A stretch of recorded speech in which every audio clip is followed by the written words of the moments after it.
Thank you. Well, well, well. The evangelical is here. You know, you've been coming to my house for 40 years, 2 by 2.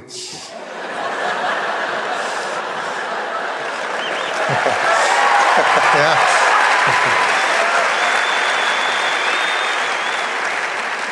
So it's about time I come to your house. Get all of you at once. You can't close the door on me, though. I'm going to be here for about half an hour, so you got to listen, so I appreciate it. No, I'm just joking. I love you. In fact, just yesterday, I was having my annual meeting with the Quorum of the 12. Every year we get together, they give me instructions on the scripts for the Chosen. In fact, at this point, I just let them write the scripts. It's just easier that way. And I was, laughing and having a good time with Reverend Holland, or as Jeffy, as I call him, because we're close. Or J-Dog, We were debating the new temple garments, and I just thought to myself, you know what, since I converted, I haven't even missed coffee. It's amazing. So none of what I just said is true. I just really wanted to break the internet. So, yes, thank you.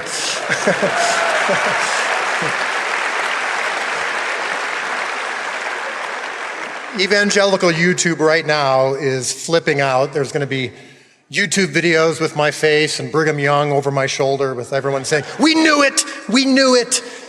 No, I love you very much. I'm actually really grateful to be here. I love being here in Provo. As you know, hopefully, we actually film a third of the show on the set in Goshen, the set that's owned by your church. You've been always so warm and welcoming. The rest of the show we actually shoot in Texas. And that's where I live now. That's where I come to you from, and I send greetings from there. The reason we shoot it in Texas, of course, is because Texans believe Jesus actually lived there. So, so I figure we might as well shoot there. It's funny, that joke actually plays differently here, because I'm sure there are some of you actually going, actually, I'm going to look in Mosiah right now. Did he? I didn't know it was Texas. I thought it was New York. No, I'm kidding. I'm kidding. But thank you for welcoming me here. It really does mean a lot. So most of you here are students. And I love talking to students because about 25 to 30 years ago, I was actually sitting in your seat. And I would listen to a weekly or even daily speaker at the college that I went to. And I wish that I had heard what I want to talk about this morning, and that's failure.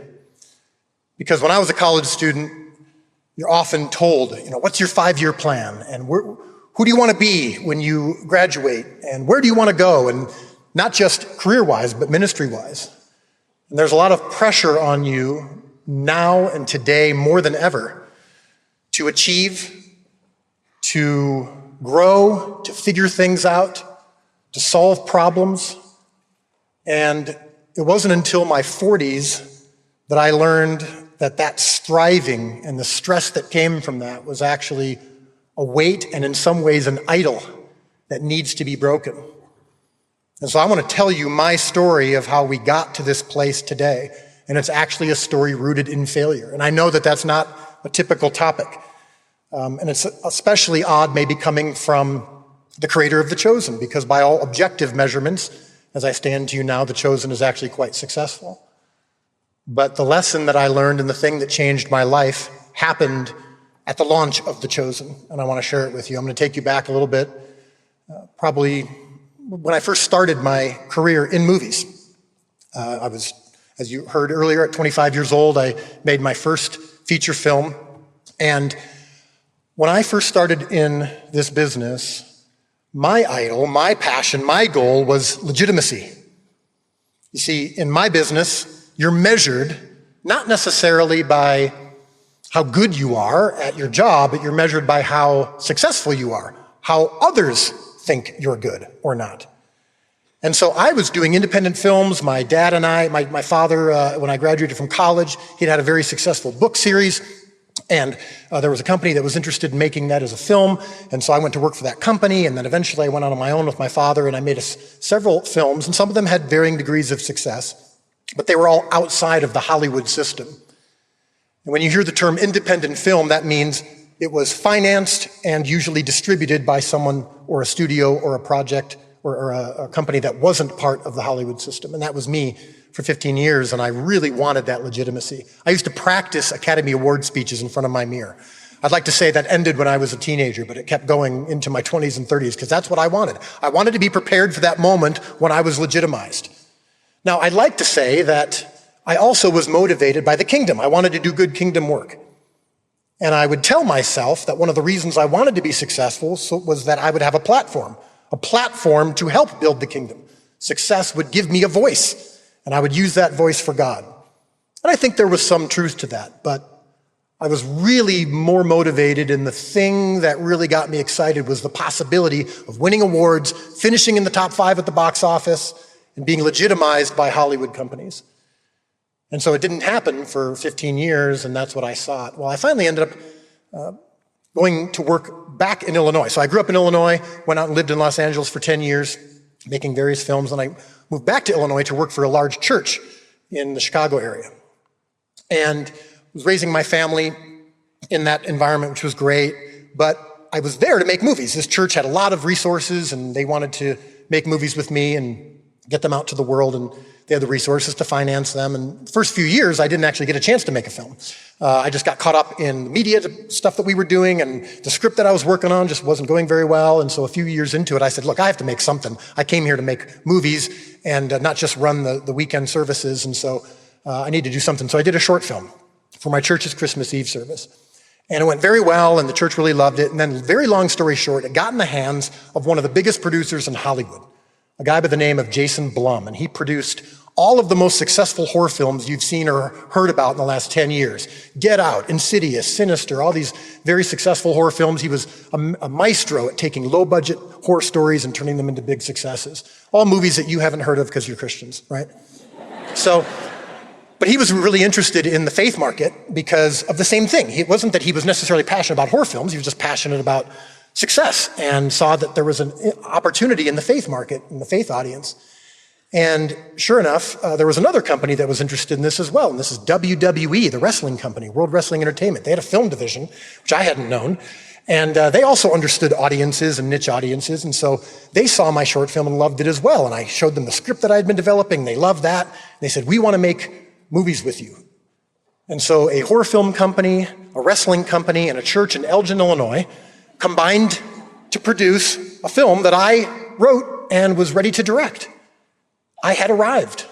I had gotten what I sought, legitimacy and approval and interest from some major Hollywood companies and producers. And I made the film, got to film it at my church in Illinois, and it had a great message, a gospel message in it. I mean, this was great, and they wanted to make more movies with me. So then we tested the movie, and in Hollywood, what they do is they grab random audiences and get them together, and they watch the movie sight unseen previously. They don't know anything about it, now they watch the movie, and then they give scores and recommendations, and it scored higher than any of the other movies these companies had made. And the companies were like, oh my goodness, we got to do more, so that we're going to do 5 movies over the next 10 years, and everything's very exciting, until January of 2017. January 20th, 2017, I will never forget, because that was the day my movie was released to the world. Came out in theaters all over the country, and everyone was very optimistic.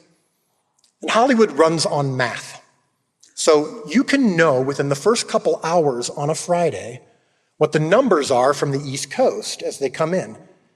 And it's a math equation. Within a couple hours, you can know if the movie's going to do well that night, how it's going to do that weekend, and in many cases, how it's going to do for the next month or two. And there's, of course, exceptions to that rule, but for the most part, it's a math equation that they know how to solve. And the numbers came in the first couple hours, and the movie was a complete bomb. Lower than their lowest projections. And within 2 hours, I went from being a director with a very bright future to being a director with no future. Because those companies that had been so passionate about me and these projects immediately realized, okay, we don't understand this business, this audience, so we're going to go back to doing what we do best, horror films and wrestling, and I'm going back to nothing. And that afternoon, I'm home alone with my wife, Amanda, and we're praying and crying and confused. because God's not the author of failure. That's what we've been told our whole lives. And I failed. And so this calling that I thought was so clear over the last couple of years, so many things had happened, whether it was impressions from the Lord or whether it was doors being closed and then opened that were made it so clear that I was doing what God wanted me to do. And then the movie bombed. So what does that make you do? Well, it makes you question. I guess I wasn't hearing from God. That couldn't have been God. I guess that was me. I guess I was wrong. I misread the tea leaves, and maybe I'm not meant for this. And that is a very, very hard pill to swallow, especially for someone like myself, who prided himself on problem solving and accomplishment and understanding results and making good decisions. Choose the right, as the song said. I thought I'd done that. So I'm very confused at this point. I go into the kitchen and I'm wallowing in my sorrow, and my wife comes in and she says, I don't know why, but I know that God is putting it on my heart almost as clear as it's an audible voice. Read the story of the feeding of the 5,000. And I do impossible math. I don't know what that means. I don't know why he's saying that, but I just know that I know that I know. So we opened up the story of the feeding of the 5,000 in the Gospels. We're reading through it, trying to glean what we can. And as we're reading it, we see something that I hadn't really noticed before. And that's that when the disciples come to Jesus and tell him that the people are hungry, he's not surprised. They say to him, we need to send these people home to get food. And Jesus says immediately, oh, no, we can't do that. If we send them home, they're so hungry, they'll faint along the way. Now, not only was he not surprised, it was actually his fault. Depending on your theology, he either allowed them to get hungry or he caused them to get hungry, but he's the one who'd been speaking for 3 days. He can see them. He knows that typically they would eat at a certain amount of time, and he's talking through that time, and he got them hungry and desperate. He brought them to the place where the only thing to satisfy their hunger or desperation was him. A miracle. So that was encouraging, and I thought, okay, combined with I do impossible math, which we think that's what God was saying to my wife, this is encouraging. Hollywood operates on math. So what's going to happen is he's brought us to this place of desperation and hunger. We're there. All right, now we're ready to be fed, God. Thank you in advance for what you're going to do with these numbers this weekend. They're going to turn around and multiples are going to be fed, right? And that didn't happen. In fact, that night the numbers got worse. It was almost as if God was saying, that's not the message I have for you right now, making it very clear. So now we're just even more confused because the numbers weren't getting any better. So that night, I was up till 4 a.m. doing what I do really well, and that's analyzation, what we call a post-mortem. This is what went wrong, what went right, what can we learn from, how can I make sure this never happens again? Because I don't know if I'm even supposed to be in this business, but if I am, I'm going to make sure that I succeed, and I'm going to succeed by learning from what just went wrong. So I'm writing a 15-page memo. I'm on page 15 of this memo, and it's good. And to be fair, I was accepting blame. I wasn't putting it on anyone else, which is rare in my business. I was saying, you know what? I made mistakes. I made bad decisions, and here's where it went wrong. I was going to send this memo to all the people that I'd worked with. And as I'm working on it, a message pops up on my computer screen. It was from someone that I'd never met. We were Facebook friends, and it came through Facebook Messenger. We spoke maybe once a year. A guy by the name of Alex. Didn't say hi, didn't say hello, didn't say heard about your movie. Just literally said, remember, it's not your job to feed the 5,000. It's only to provide the loaves and fish. And I honestly looked around for a second because I wondered, has my computer been recording what we've been saying today? Like, who have I told? Amanda and I have been talking about this and wrestling with this and trying to figure out what the feeding of the 5,000 is about for us, and I haven't told anybody. How does he know this? So I responded. I didn't say hi or hello either. I just said, what are you doing up at 4 a.m? And he says, well, I'm actually in Romania. I'm in a different time zone. I'm here visiting my brother, and God has been, working in me, and I decided to open my computer and I saw that your movie didn't do well. And I said, can I just ask you before I respond why you said that to me? He said, oh, that wasn't me. God told me to tell you that. And I found out later that he was walking home, looked up the movie. He had liked it, so he saw that it was a disappointment. And God put it on his heart, as clearly as he'd put it on Amanda's. Tell Dallas, it's not his job to feed the 5,000, it's only to provide the loaves and fish. And Alex said, no, I barely know Dallas. That's a pretty condescending thing to say to somebody when they are going through a big failure. And God said, tell him. And he just kept saying no, and finally he said, okay, well, it's 4 a.m. over there. He won't get it anyway. So he sends off this message and, of course, gets an immediate response. And that moment changed my life. In that moment, I knew that God was present. I knew that God was looking over this.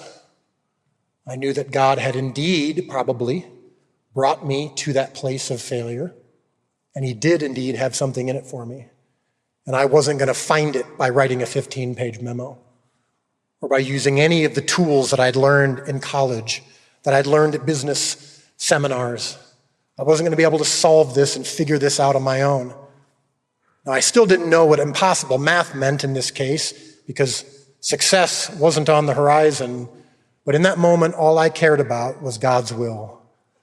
And so I surrendered, probably for the first time in my life.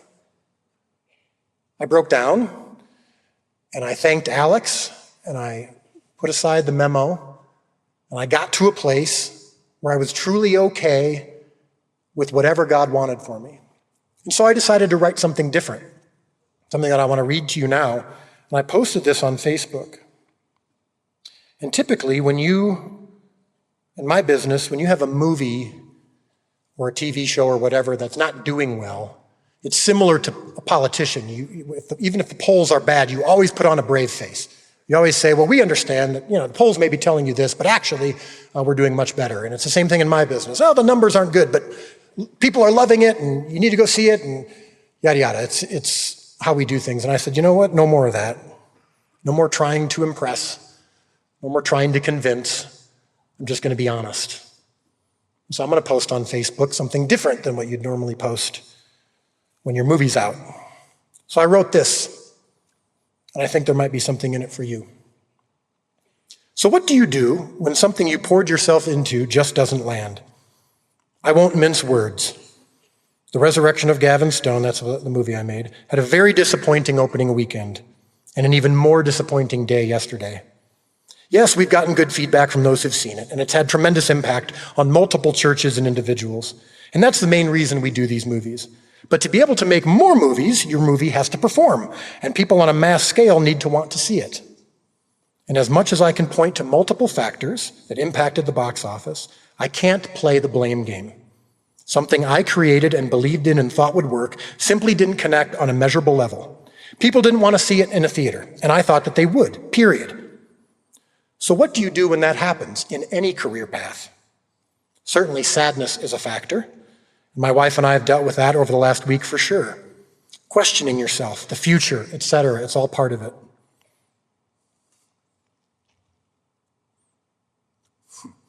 But Amanda and I did something that has sustained us through this time. We pursued God and sought to hear what we could from him. And he made it 100% clear to us and through others who felt led to share something with me that I'm only to bring my 5 loaves and 2 fish, and the rest is up to him. And I can honestly say I'm better spiritually right now than I've ever been. For the first time in my life, I would be 100% fine if I couldn't make another movie. That's actually a great place to be in. In my speaking engagements, I often quote my friend and unintentional mentor, the great Phil Vischer. He'd created VeggieTales. Yeah. And he had a similar fall from grace, or at least a disappointment. And he said something at a speech when I heard him, and he said, where you're going to be in 5 years is none of your business. And now I'm fully living that out. I have no idea what's next. I have no idea if I'll make another movie. And while that's no fun career-wise, it's truly enriching spiritually. I'm serious. I feel a sense of comfort and peace and contentment and, yes, joy that you wouldn't normally expect after the biggest disappointment of your career. And that's what a relationship with Christ does. Joy regardless of happiness, freedom regardless of opportunity. Don't hold on to things too tightly. Realize you're not as smart as you thought you were. It feels good. Trust me. So I posted that on Facebook, and of course, it became the most engaged with and responded to posts that I'd done. Any of the other projects that I'd posted about were paled in comparison to what I said in this post. And a lot of people mentioned how much it resonated with them because they'd gone through something similar. So here I am now, still left with an uncertain future. So I went back to the drawing board. I had written a script with my co-writer Tyler, a short film about the birth of Christ from the perspective of the shepherds. But we'd put it on the shelf because I had this big Hollywood opportunity. We'd written it about a year and a half before. So I went to the church and I said, "You want another short film for Christmas Eve?" And they said, "Of course." And so we went in the middle of June in Illinois and filmed on my friend's farm, 20 minutes from my house, right behind a barn, the story of the shepherds on the day of Christ's birth and the night of Christ's birth. Felt like a significant step down from what I'd been doing. Didn't even feel like 5 loaves and 2 fish. It felt like 1 loaf and half a fish. I'm doing this little short film for my church on a farm in Illinois. But while I was doing it, I never had felt more in my zone. Just everything was feeling natural and right. Like, man, I'd done a couple other short films and vignettes for my church about Jesus from different perspectives. And while I was making that short, remember, the idea for The Chosen came up. And I thought, you know what? In 20 minutes in this short film about the birth of Christ, I feel like I'm learning more and engaged more in this story than I ever have. And even just by telling it, I feel like it's coming alive to me more than ever. I thought, man, that'd be interesting. You know, there's been movies and miniseries about Jesus, but there's never been a multi-season show where you can take this time. And instead of going from miracle to miracle, Bible verse to Bible verse, and never really connecting with the people who were touched by Jesus and seeing Jesus through their eyes, it just becomes kind of a reenactment. And that can be good. Your church has done it. It's been done many times, just reenactments of the Bible verses. Some of them have been done very well, and they have a great purpose. But I would contend that most of the time, you don't have an emotional connection. You don't quite identify with the people. And I thought, I think that's something we're missing in artistic portrayals of Jesus and his followers. So I had this idea for a Jesus show, and of course, no way to make it. There weren't people lining up around the block to do a Jesus project, and certainly not with me, someone coming off of a significant failure. So I didn't think it would happen, but I thought, man, whoever gets a chance to do this, they're going to look smart, because I think this is going to work. Well, long story short, a friend of mine got the short film in the hands of a company actually here in Provo, Angel Studios. At the time, they were called VidAngel, and they were looking for new content. And they saw my short film and loved it, heard my idea for the show and loved it, and said, "We want to do your show." And I got really excited. And they said, "We want to raise the money through crowdfunding," and I got really depressed. Because crowdfunding rarely works. It's usually what you see on social media. Someone's trying to raise money on their birthday, and the bar never actually quite gets to the end of where their goal is. And then the all-time crowdfunding record was $5.7 million from projects that had big fan bases, and I had no fan base. And I had this little short film that I did on my friend's farm in Illinois. But loaves and fishes, man. Not my job to feed the 5,000. So these were my loaves and fish. I said, all right, I got nothing to lose anyway. And so we put this short film out online, and I did a pitch at the end of it, kind of telling people how they could invest in this project. And something special happened. It went viral, and in January of that next year, I'm sitting at the computer finishing up a live stream, and my wife is next to me. We passed the $10 million mark, shattering the all-time crowdfunding record from 16,000 people all over the world. Some of them might actually be in this room right now. And I hear my wife sniffling, and I look over, and she's got tears streaming down her face. And she says, "I do impossible math." And just as clearly as he had said it to her a year before, he said it again, and he said, "That's what I meant." And so in that moment, it was very easy to realize, okay, this isn't us. This is impossible math. This is the kind of math that God's part of. It's not the math equation based on numbers and interest. This is what he does. He takes the small, the broken, the surrendered, and makes something out of it. And so in that moment, we knew even more than ever that if God was going to take us on this journey, it was going to be his journey and not mine. And so, as you know, as I stand before you now, in the last 7 years since then, The Chosen has grown through many, of course, challenges, but now it's one of the most successful shows in the world, one of the most translated shows in history. It's in every country, every corner, from prisons to government buildings.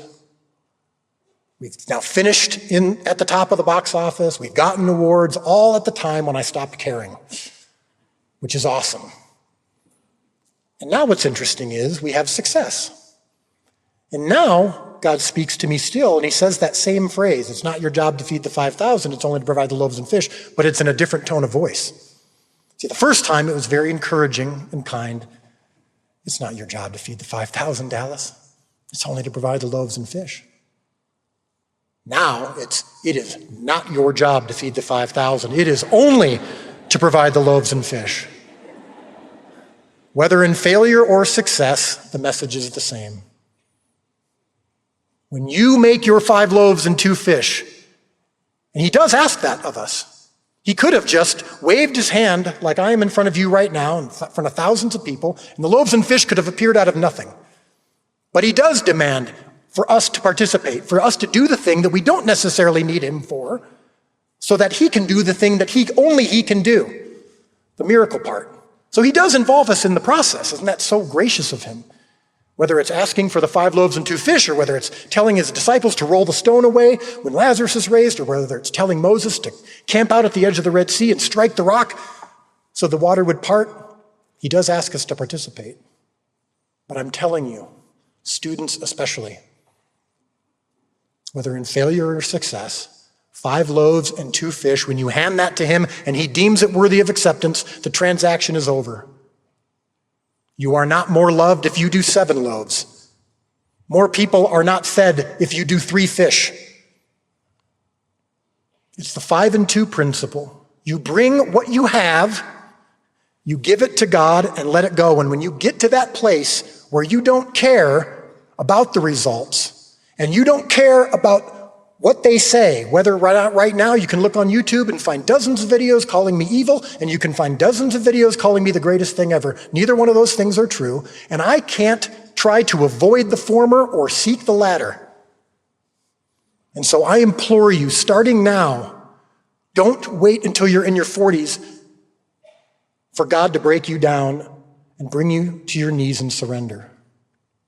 Starting now, get to this place. This superpower, actually, that comes from giving that up to God. It is not your job to feed the 5,000. It is only to provide the loaves and fish. I love you, and I hope that you can learn that earlier than I did.